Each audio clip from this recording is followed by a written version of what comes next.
Dobro ljudi, danas smo na Board Game. Danas ću pokazati kako promijeniti lika u Agariju. Znači, idete ovamo. Ovako. Ovako. I isključite. Onda opet uđete.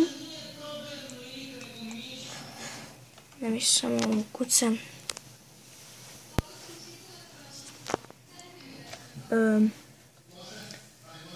I vidite što mi se ne menja, što mi se nije promenilo.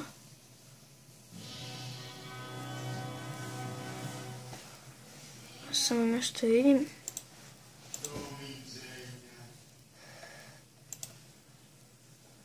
Aha, ovako. Ovo. Opet sada. Opet uđite.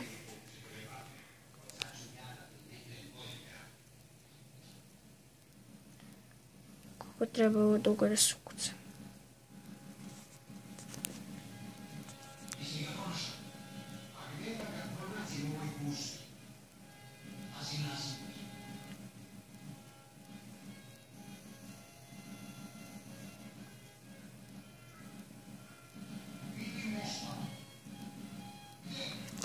Evo. I opet. I vidite, promijenili ste lika. Sad ste ova muva. Ljudi, to je bilo to što se tiče ove epizode. Hvala što ste gledali ovaj video i vidimo se vrlo uskoro. Ćao!